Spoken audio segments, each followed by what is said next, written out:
Welcome, everyone. Get ready to gear up because today we're stepping right into the shoes of a risk hunter. In this explainer, we're going totally interactive to master the art of enterprise risk management. We're not going to treat corporate risk like some boring administrative chore. No way. We're treating it like a dynamic quest, one where we track, analyze, and neutralize threats way before they can take down our organization. So grab your gear because the hunt begins right now. Here's our quest log for today's adventure. First up, welcome to the game.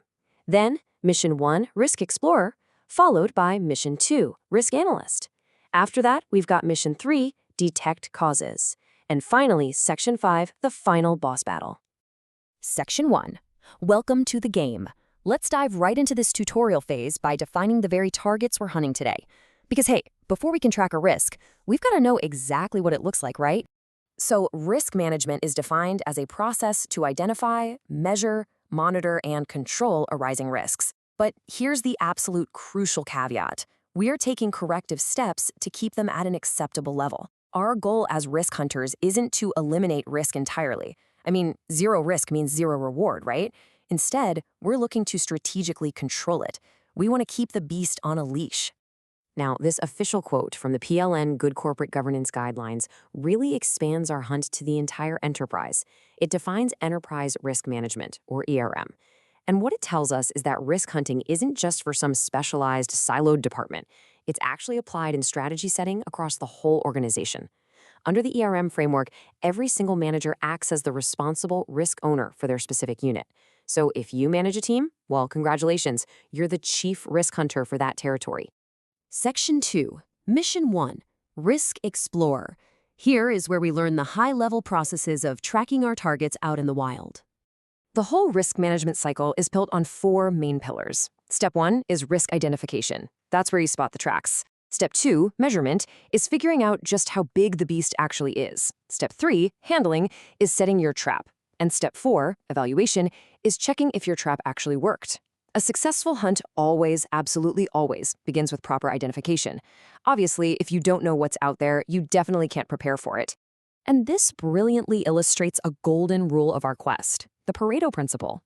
You know, when you first start identifying risks across a company, it can feel super overwhelming. But here's the secret.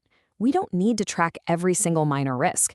We just need to hunt the 20% of crucial risks that have the potential to cause 80% of the losses. We're looking for the apex predators here, folks, not the harmless bugs. Section 3, Mission 2, Risk Analyst. It's time to put on our analyst hats, get into the weeds, and learn the exact step-by-step methodology for pinpointing those crucial targets. So how do we actually find that vital 20%? Well, we follow a pretty structured path. First, you determine the risk unit. Who exactly is the risk owner we're looking at? Second, you understand their business process.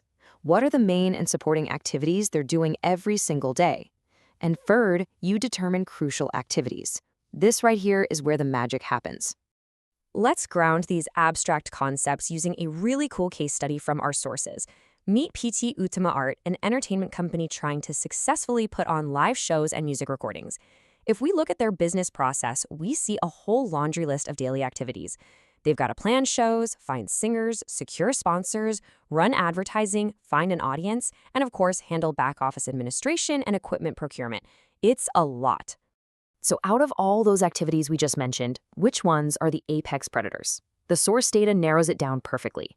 The absolutely crucial activities are finding singers, finding an audience, and equipment procurement. Why? Because an activity is only crucial if its failure completely halts production. Think about it. If administration is a little slow, the show might still go on.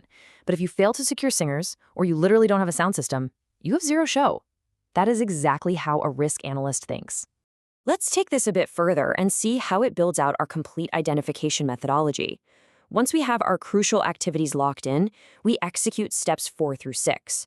First, we determined exactly which people or goods are involved.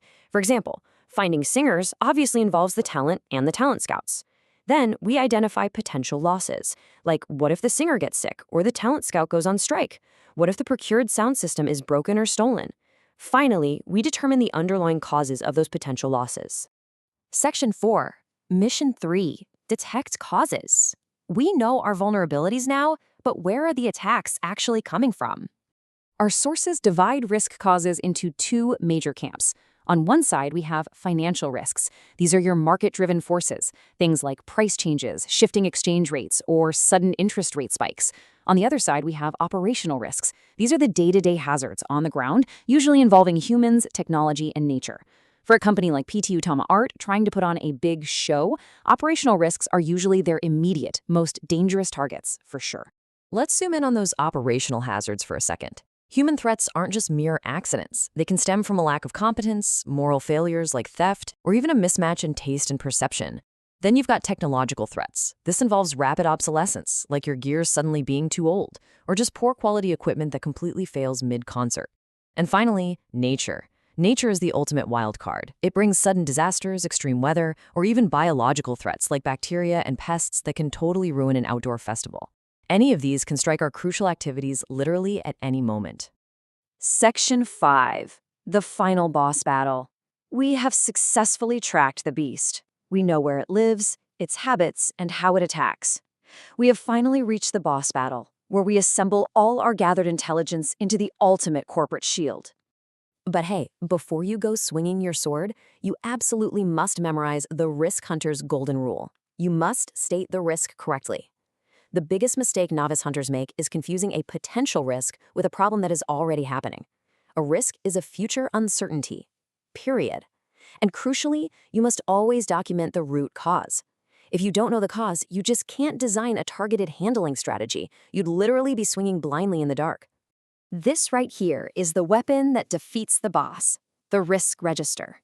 Notice how brilliantly simple this is after all our complex analysis.